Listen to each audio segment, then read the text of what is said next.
I should have listened. People warned me. Even my sister, Sephora, warned me. My brother laughed when I told him, but I did not listen because I thought I was in love. My name is Ekenna, and this is the story of how I almost lost my life. It started on TikTok. I was just scrolling one evening, watching funny videos, when a live video popped up on my screen. A man was singing, his voice very deep and smooth, like honey. He was tall, dark, and had this mysterious look. His name was Rodan. I watched him sing, my heart beating fast. His smile was perfect. His voice was like magic. And when I commented, "Wow, your voice is amazing," he noticed me. "Hey, Ekenna, thank you so much," Rodan said. My cheeks burned. He said my name. He saw me. I started following him and he followed me back. That night, he sent me a DM. "You seem like a sweet girl. Let's talk more." I couldn't believe it. I felt special and chosen. That is how it started. And that is how my nightmare began. Rodan was everything I wanted in a man. We talked every day, morning, afternoon, night. His voice was the first thing I heard when I woke up and the last thing before I slept. He called me his queen. He said no one had ever made him feel this way. "You are different, Ekenna. I feel like I have known you forever." I giggled like a little girl. One night, Rodan called me. His voice was soft and sweet. "Babe, I need to see you." My heart jumped. "See me? Like in real life?" "Yes," he whispered. "Come visit me. Let's be together. Just you and me." I felt like I was floating. "Where do you live?" I asked. "Not far. Just a small quiet place outside the city." "How will I get there then?" I asked. "Don't worry. Give me your address. I'll send a driver to pick you up," he said. That made me feel safe. It felt romantic, like a prince sending a carriage for his princess. I told Sephora about it. Her face froze. "You want to visit a man you met on TikTok? A man you've never seen in real life?" "I have seen him," I argued. "We do video calls." "Ekenna, be serious," she said. "You don't even know where he really lives." But I did not listen. I packed my bag that night, and the next morning I left for my home. That was the worst mistake of my life. 1 week after Rodan's driver came to pick me up, the car was parked in front of my house. I felt both nervous and excited. The car ride was long, but I did not care. I was finally going to see Rodan. The driver was quiet, playing soft music. The road stretched on and on. I noticed we were leaving the city and entering a quieter place with tall trees and wide lands. "Almost there," the driver finally said. When we pulled up, my jaw dropped. Rodan's house was huge. I stepped out of the car and my mouth dropped open. Rodan's house was very beautiful. Tall golden gate, a long smooth driveway, flowers everywhere, red, pink, purple, name it, all glowing under the sun. It looked like something from a rich man's dream. The driver did not say a word to me. He just dropped my bag at the door, nodded and drove off. And then the door opened. Rodan stood there, smiling. "Ekenna," his voice was even deeper in real life. I froze. It looked even better than in his videos. Tall, broad shoulders, perfect white teeth. I felt like the luckiest girl alive. "Come inside, my queen." I stepped in. The house was huge. Soft white carpet, a golden chandelier hanging from the ceiling, a big glass table with fresh fruits. The hair smelled like vanilla and roses. "Wow, your house is beautiful," I said. "Only the best for you, babe," he smiled. My heart fluttered. "Come sit," he said. I sat on the softest couch ever. He walked to the kitchen, his black silk shirt shining under the lights. "You must be thirsty," he said. "I made your favorite." He came back with a cold glass of juice. "Mango juice?" I gasped. I never told him that was my favorite. "Of course, I pay attention to everything you say." I smiled and I felt special. Without thinking, I took a big sip. It was sweet, perfect. I drank all of it. Rodan sat beside me, his fingers gently brushing my arm. "You look even more beautiful in real life," he whispered. My stomach flipped. Was this real? Was I really here? And then my head started spinning. At first, I thought it was sleepiness. Maybe the journey made me tired. Maybe the juice was just too cold. But then, my hands felt weak. My legs wobbled. The room blurred. Then, my voice came out soft, almost silent. He smiled, the same sweet smile. "Relax, babe," he said. "Everything will be okay." His voice echoed in my head. The walls melted into darkness. My breath slowed. My body felt heavy, too heavy. And then I collapsed. I woke up to complete darkness. Cold, hard, stone beneath me. The air smelled different, like wet soil, old sweat, and something else, something rotten. My voice shook. No answer. I listened carefully. There was a soft sound, breathing, more than one person. "Who is there?" I whispered. A weak voice answered. "You are one of us now." My heart stopped. I turned my head, trying to see. My eyes adjusted slowly, and that is when I saw them. Girls, 5, maybe 6. Their clothes were dirty, torn, their eyes hollow, empty. And then I looked to the side and I saw human bones, some fresh, some old. And that is when it hit me. I was in a place where people never leave. I could not breathe. My hands shook. My legs felt weak. My heart beat too fast. I looked around again. The walls were stone. The floor was hard. And the air smelled bad. "This is a nightmare," I whispered. "This is not real." But the bones on the floor were real. And the pain in my body was very real. Tears filled my eyes. "Somebody help!" I screamed, but no answer. One of the girls turned to me. Her face was thin, tired, and sad. "Stop screaming," she said. "It won't help." Her voice scared me. It sounded like she had given up. "Where am I?" I asked. The girl sighed. "On the ground, in the middle of nowhere." I froze. "Underground? Nowhere? What do you mean?" I asked, my voice shaking. Another girl spoke up. "It means no one is coming for us." Tears fell from my eyes. No, this cannot be real. I was supposed to be on a date. I was supposed to be having fun. But I was trapped. The girls sat in silence. Some had empty eyes. Some were crying softly. I took a deep breath. I needed to know the truth. "How did you all get here?" I asked. A girl with dark skin and a big eye spoke first. "My name is Jumai," she said. She looked down at the floor as she spoke. "I was going home from work. I took a public bus. It was late and I was tired. When I got inside, there were only 3 other people, 2 men and 1 woman. The driver was an old man. It looked normal." She paused. Her lips shook. I don't know what happened. I remember feeling sleepy and I thought it was normal. Then I woke up here. A tall, skinny girl went next. "My name is Amoke," she said, her voice low and tired. She stared at the ground as she spoke. "I was walking home. It was a silent road. No one was around. A black car stopped beside me. The man inside was smiling and he looked rich, important." She swallowed hard. "He said he was lost. He asked for directions. I did not want to talk, but it looked harmless, so I spoke to him." Her hands shook. Then I don't know what happened. 1 minute I was talking, and the next minute I woke up here. I felt cold. They were all tricked, just like me. Another girl with short hair and small eyes spoke.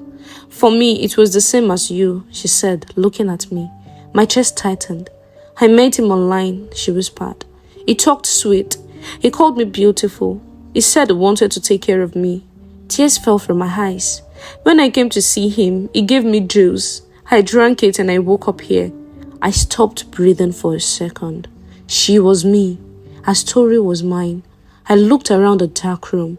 Some girls nodded. Some looked away. They had all been tricked. We were all trapped. I felt sick. How many girls had been here before us? How many never left? I remember the bones on the ground. I shivered. We needed to leave. Fast. But how?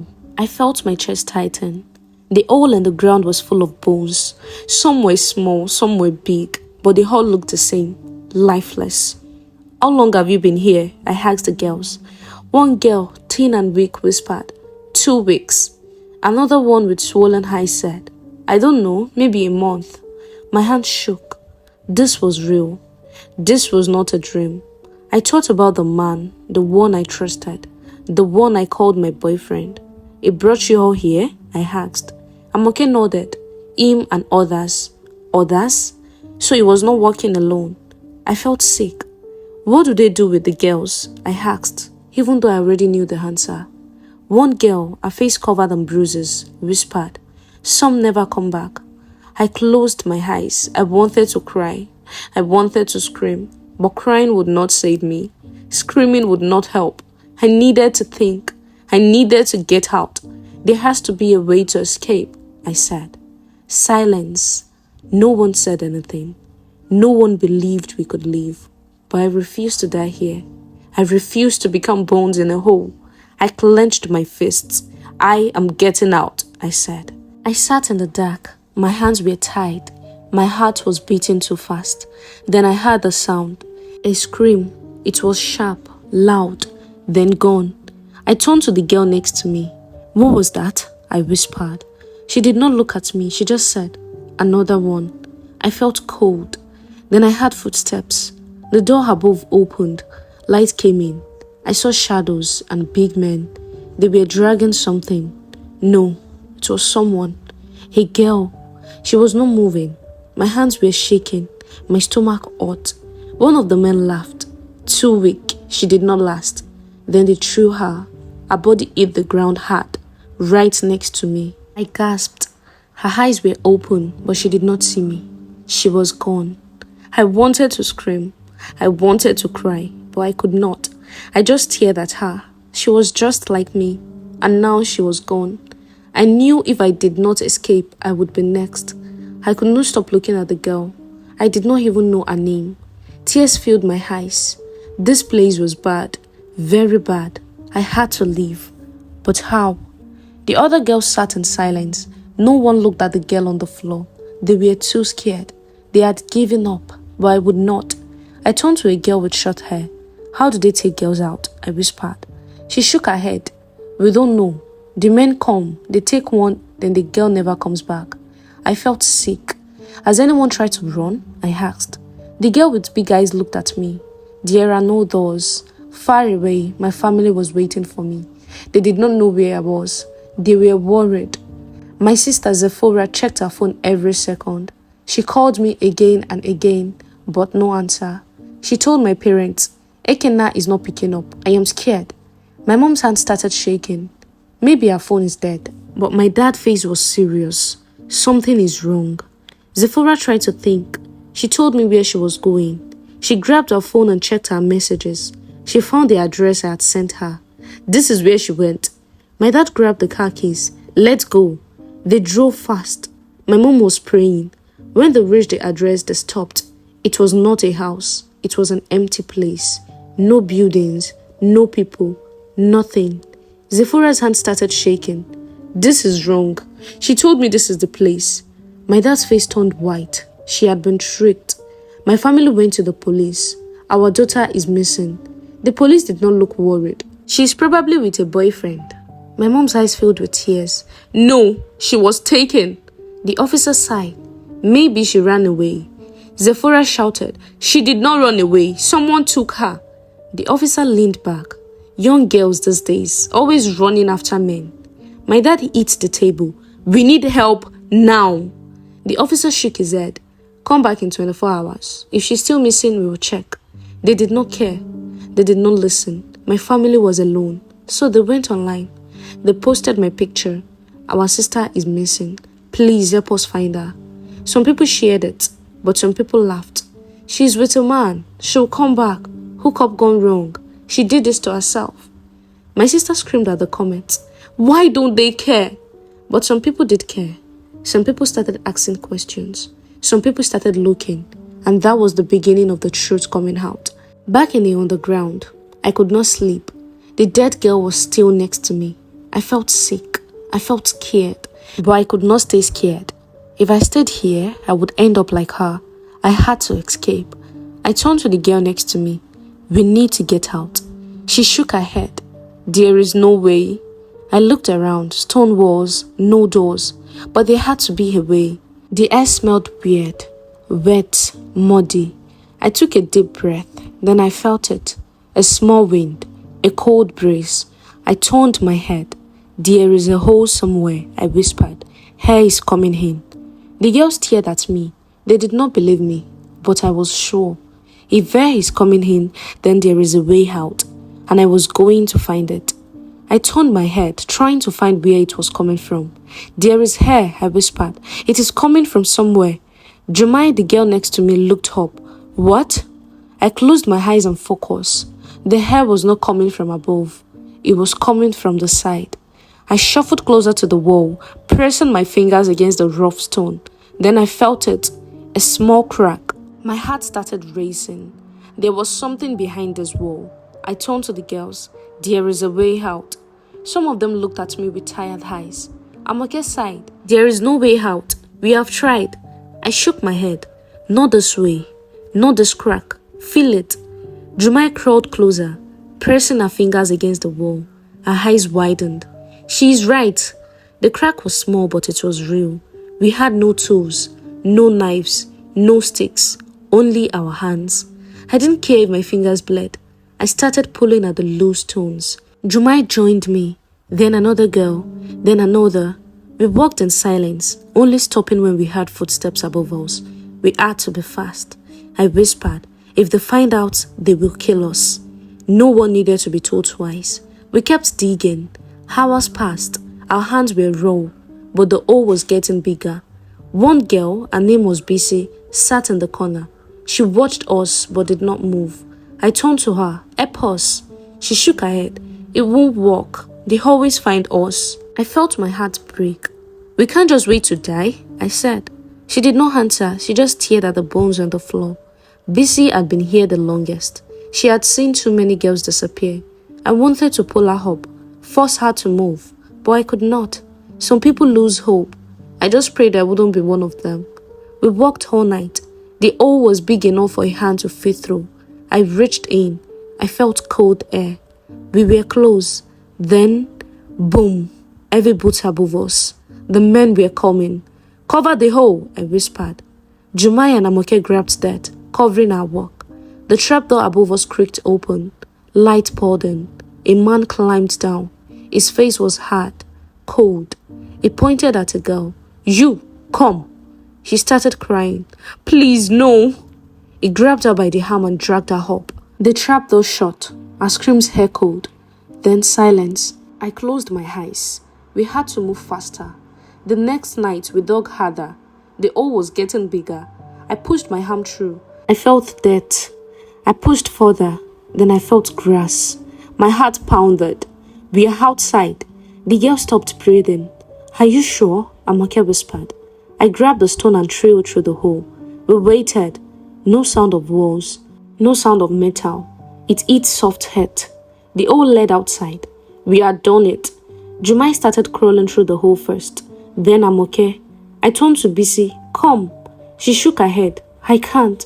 I grabbed her hand. Yes, you can. Tears ran down her face. I don't want to die. I squeezed her hand. That is why we must go. Then, bang. The trapdoor slammed open. A man jumped in. He saw us. Hey, he shouted. Bisi screamed. The man pulled out a knife.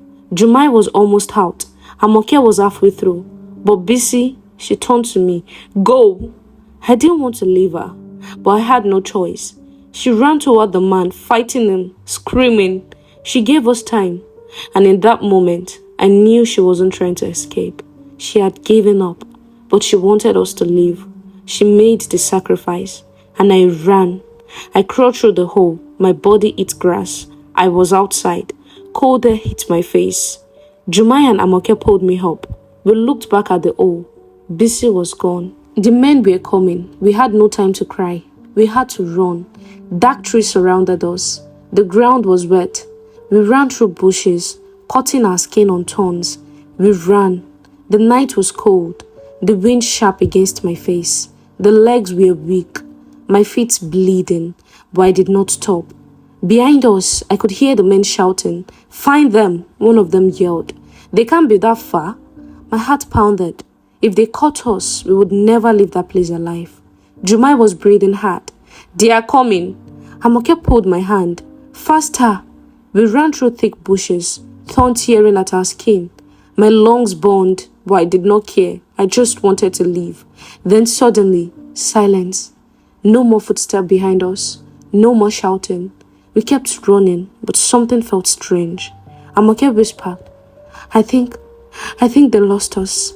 I did not believe it. I kept looking back, expecting them to jump out, but they did not. Somehow, in the thick darkness, they had lost track of us. For the first time since we escaped, I felt a small hope, but we could not stop. We had to find help. We ran until we saw a small house. Smoke was coming from a fire outside. A man stood there, holding a stick. He was old. He looked at us. Who are you? I fell to the ground, too tired to stand. Jumai whispered, help us, please. The man's eyes widened. What happened to you girls? I pointed behind us. Bad men. They took us and we ran away. The man looked into the dark trees. Come inside, quickly. We followed him. The farmer gave us water. His wife gave us food. We ate fast. The old man sat in front of us. Tell me everything. I told him everything. From the moment I met Rothan, to the underground prison, to Biss's sacrifice. The man's face became serious. This is bad. He stood up. We must go to the village elder. We followed him to the biggest house in the village. Inside, an old man with white hair sat on the wooden chair. The farmer spoke. Elder, these girls escaped from bad people. The elder turned to us. Tell me your story. I took a deep breath. Then I told him everything. The elder listened. When I finished, he called the man. The man had a big camera. The elder said, he is a journalist. He tells the truth to the world. I looked at the man. Can you help us? He nodded. Yes, but I need proof. I stood up. Then let's go back. The elder gathered the people in the village. Some had sticks, some had torches. They were hungry. We must stop these evil men, someone shouted. More people joined. Soon we had a big crowd. We walked back to the place where we escaped. When we reached the place, I felt sick. Bones everywhere, skulls, clothes, dead people. The journalist took pictures. This is big. The loud noises. We saw the kidnappers trying to clean up the evidence and fleeing the scene. The people of the village shouted, they are the ones! Catch them! The people tried to make the kidnappers talk, but only two was ready to confess. The crowd gathered around the two kidnappers. They were shaking, sweat dripping from their faces. One of them, a man with a deep scar on his cheek, fell to his knees. His voice was weak but clear. Please don't kill me. I will tell you everything. The people leaned in closer. The journalist raised his camera. The second kidnapper, a tall man with blood on his shirt, coughed hard. They made us do it. We had no choice. The journalist stepped forward. Who are they? The first kidnapper looked around like he was scared someone would hear him. His hands shook, then he whispered a name. A powerful politician. The crowd gasped. The journalist's eyes widened. Say it louder. The kidnapper swallowed. His voice broke. The senator. He pays for everything. He gives us the orders. The second kidnapper coughed again, his body shaking. Not just him. The minister too, and the governor. They are all involved. People started shouting. What? No, that can't be. Those are the leaders of our country. But the kidnappers kept talking. They use us. They take the girls. They sell some. The first kidnapper stopped suddenly, his body stiff, his mouth open, but no more words came out. The second kidnapper's eyes rolled back. His body shook violently. Then both men collapsed, dead. The crowd screamed. Some ran back. Some cried. The journalist checked their pulses. Then he looked up at the people. They are gone. A woman in the crowd whispered. They swore an oath. If they talked, they would die. Silence. Then the journalist turned back to his camera. His voice was strong, but he already said enough. The truth was out, and the people would never forget. The journalist released the story. It spread everywhere, on the radio, on the news, on social media. People were hungry. They marched in the streets. They held signs. We want justice. Some people tried to defend the powerful men, but the truth was too big to hide. The pictures, the videos, the bones, everything was real. The people refused to be silent. Some of the powerful men tried to leave the country. They booked flights. They packed their bags. But the people were watching. They blocked the airport. They blocked the roads. "You will not run away," they shouted. Some men were caught in their homes. Some were chased out of their hiding places. And some faced the full anger of the people. They had hurt too many. They had taken too much. Now, the people are taking control. After everything, I went home. When my family saw me, they cried. My mother hugged me. My father held my hand. My sister Zephora whispered, "I thought I lost you." I closed my eyes. I am home now. But something inside me had changed. I was not the same girl anymore. I had seen too much. I had learned the truth. And since that day, I never posted my face online again. Because we don't know who is watching. And I don't want to disappear again. A warning to every girl. Not everyone online is who they say they are. Be careful. Tell someone where you are going to. And if something feels wrong, run.